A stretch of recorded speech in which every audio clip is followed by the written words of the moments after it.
How's it going today, guys?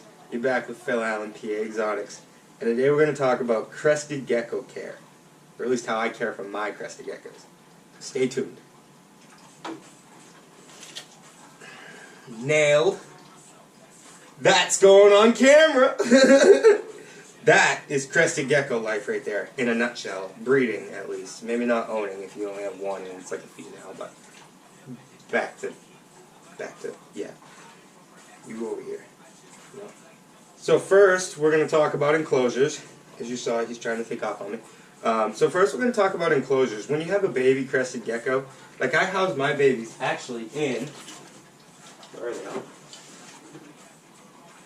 These critter carriers, at first, when they first hatch, they spend about 3 weeks in these critter carriers with just paper towel and a thing of leaves in there, just so I can watch them. I keep them all clutch mates, but that's breeding. So babies can be in something like this, you know, with a heat pad, if your room is not already at 75 degrees. If your room's at 75 degrees, put them in that, they should be okay. Bring it on there. Good boy, I'm good. Next, if you want to upgrade them from something like this, I would recommend, honestly, one of these Exoterras, which I will show you. These are the Exoterra 12 by 12 by 18s. This is what I upgrade all my babies into after they move from the critter carrier. And they spend probably 3 to 4 months in here. Mind you, there is 2 per. I don't think you can, oh yeah, there's one there and one there. So these are 2 per. This is actually a single. I bought this little guy. Actually bought all of these guys, but they're clutched up and he's a single. Clutched up, sorry, paired up, he's a single. So babies, when they grow up, can go from something like that to something like that.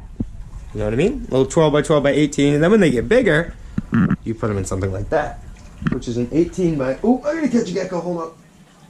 I got it. When you, oh, I lost my train of thought. When you upgrade to like an adult, when they get a little bit bigger, you can put them in something like this Exoterra that is an 18 by 18 by 24 high, which is 18, 18, 24 high. 12, 12, 18, you know what I mean? It's taller than wider, let's put it that way. I love them because they're front opens. But your adults can go in something big like this probably for their life, you know? Unless you want to put them in something bigger, you can, but my geckos are perfectly fine in this. My males spend, I've had my first 2 males for 2 years, and they've spent their whole lives in a tank like this. When they were babies, I had them in one like this.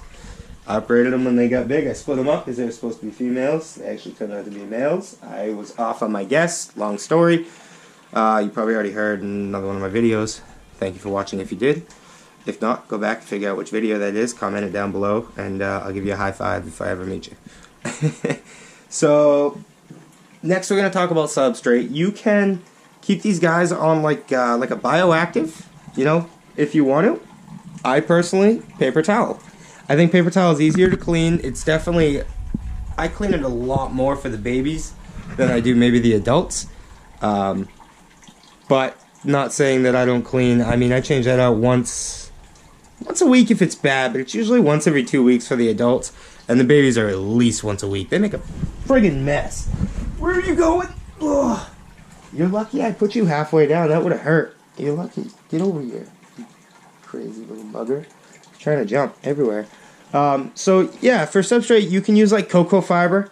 I'd show you, it's in the Tegu tank, but it's just cocoa fiber. You go to Petco, you know what I'm talking about. You'll see it.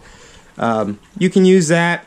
I prefer paper towels just because it's easier to clean and I have a lot of animals to clean. You do it however you want. You also want to have a good area for these guys to hide in because they need to feel secure. Crested geckos are nocturnal. No, they're not nocturnal. What is it called? I don't remember what it's called. They hunt at dusk and dawn. Diurnal? Is it diurnal? I don't know. Comment that down below too because I'm having a dumb moment here. But there's something. But they need a lot of place to hide, even the babies. The adults more so, especially if you're going to be breeding, you want a packet full of hides. But my babies, as you can see, they get a cork round, and they usually get one plant, leaf, whatever you want to call it. And that's usually it. If I find that they're hiding under the paper towel a lot, I'll put in another plant, which I don't have because all these are actually perfectly fine. they all get along and they're always out. But yeah, you just kind of want to have a lot of hiding spots. And as you can see, my adults have vines, except for that one. That vine broke.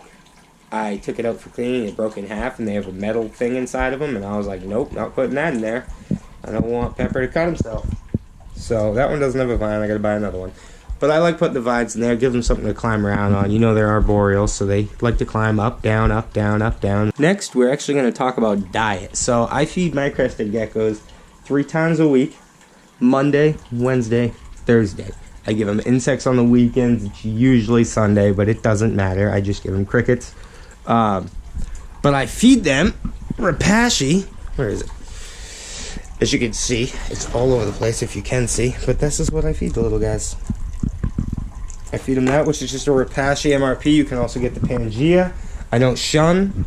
Whichever one you want to use, go for it. I personally like the Rapashi. I think it's awesome. My geckos love it. I've never had one turn it down. And someone told me once that it was better than the Pangea, so that's why I got it. You know, I'm one of those guys. That's okay. So like I said, I also feed them once a week insects, which is crickets. You can feed them dubia roaches. You can feed them super worms. I've never personally done it, but I have fed dubia roaches to my big males, and they like them. I think dubia roaches are probably the most plentiful, if that's the right word, good for your animals. But I feed my guys crickets just because it's easy. Go buy 100 crickets, dump them in, 10, 10, 10, 10, 10, you're good to go.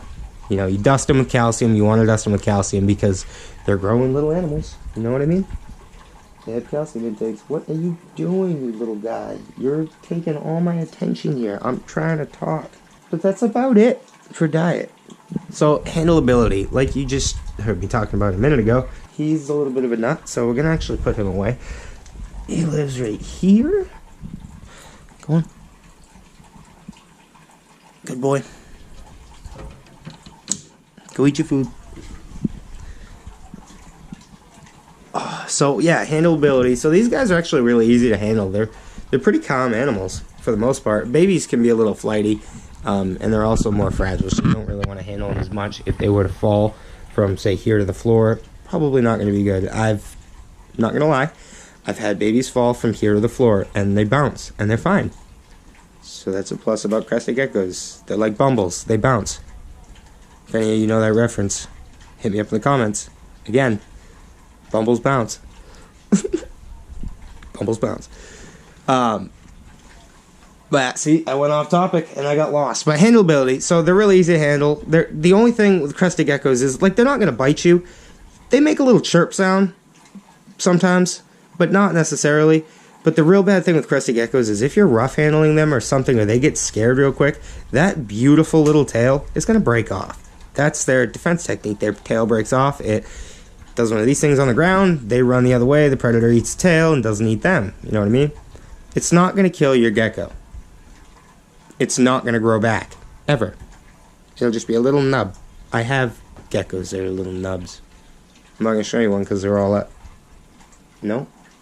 Yep. They're all in their things right now. Unless this guy's out. Usually this guy's actually really close. So this is what it looks like. You saw him with a tail. This is what they look like. We call them frog butts. Hi, Pepper. Come here, nut. Come here. Alright, come here. See his butt? No tail. I got him like that. He was actually one of the 2 of my first crested geckos that started my addiction with these amazing little guys. About 2 years ago. He is Pepper. His brother is Salt. They were supposed to be females. They are males. But they are both frog butts. It does not hurt them. They're fine. It actually, for about a month, they have a little bit of a weird jumping thing. You know, they'll over jump because that tail actually, it catches them. It has a little pad on the back, so when they over jump, it'll catch on whatever it is, so they don't fly over the branch or whatever. When they lose that tail, they forget for like a month, and they just pew, fly right over everything. So you gotta be careful because crested geckos are Did you see that? Now I'm going to have to fix that. Terrible. But crested geckos are flighty as it is. But they're really good animals other than the tail falling off. Adults don't do it as much as babies, but there is always a possibility. But other than that, they're really good to handle. They're actually really fun. I pull like 3 babies out at a time sometimes. People love it. They love seeing the little babies out jumping all over each other. It's cute. People get a kick out of it. So next we're going to talk about cost. You can buy a Crested Gecko anywhere from $40 to $400 and up. And I'm not kidding. I'm not kidding at all. There's some expensive Crested Geckos out there right now. Look up what a lily white or an xanthic Crested Gecko goes for. I don't care how many years down the line you're seeing this video. They're probably still going to be over $400 just for one gecko, which is crazy, but they're beautiful. So you can get an inexpensive one or you can get an expensive one, up to you. The tanks, these ones cost about 80 bucks. You can get Crested Gecko kits at like Petco for like 100 bucks. Comes with one of these tanks and some decor to set it up. It's pretty sweet. It comes with a little bit of food. One of these bigger ones, about 180 bucks. What I like and what I'm trying to move to is when I breed, I start them in the critter carriers, I put them in these, and now I'm going to these. They hold humidity a lot better. Just amazing how much more humidity, and my animals, they just look a lot better now that they're in there. It's just, I can't explain it. There's something about these tubs that are better than putting in exoterras, other than in an exoterra I can pop that. This, I have to open this and pick it up, and that's why there's a table here, because I have to usually pull them out, whereas these I can just go by and click, click, click, click, click, put all the food in, spray them, close them all, you know what I mean?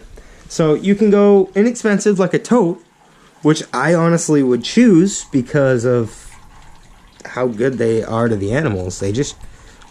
They're way better for the animals, I think. They hold humidity so much better. I don't know how else to say it, but like, my males do completely fine in these big exoterras. I do spray twice a day, morning and night, whereas I spray the totes once at night, but they're still fine. If you want to spend the extra money for viewing pleasure and ease of opening, I kind of would. You know, I did for a while. Look, bought a whole bunch of them. Spent a bunch of money.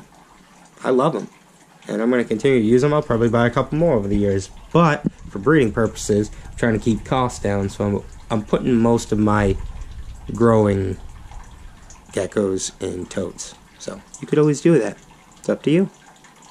So geckos actually don't need any sort of light, as you can see. I have mine on heat pads because I'm up north and it gets cold. So they have to have a way to heat themselves. They have to be around 75 to 80 degrees to be healthy and happy. So if your room's 75 to 80 degrees, even 70 to 80, I mean 70 is cutting it a little close, but 70 to 80 degrees, you should be okay. If you notice that your Crested Gecko doesn't want to move much, give it a heat pad. Give it a heat pad regardless. I mean, unless your room's like 90, and then definitely don't give it a heat pad, because you can kill these guys with heat. You can kill them with cold, you can kill them with heat. It's like anything. You can kill any animal with mistreatment. So I'm hoping I do a good job with this video. You guys love it. Give me a like, and go buy a bunch of Crested Geckos. Yeah, if I missed anything, just hit me up in the comments down below, or on Instagram, like I said, PA Exotics, and I'll answer your questions, because I probably forgot something, and I'll realize in editing, and it'll be too late, and I'll put the video out anyways, and someone will be like, but, you forgot this, and I'll be like, well, you got me. Touché. But thank you all for watching, and I really, really hope this video helps you, and I really hope that you go buy a Crested Gecko, because they are amazing animals. They are some of my favorite animals that I've ever owned, and I have owned a bunch of animals. I have snakes, geckos, frogs, lizards. I have 2 big tegus, and I still buy more Crested Geckos because I love these little guys. They come in so many different colors and morphs and beautiful little animals, and they're all awesome to play with. So, oh, by the way, you can keep females together. Please don't put males together. They'll fight. Other than that, have fun with your geckos. Like the video, and you'll see me on the next one. Thanks for watching.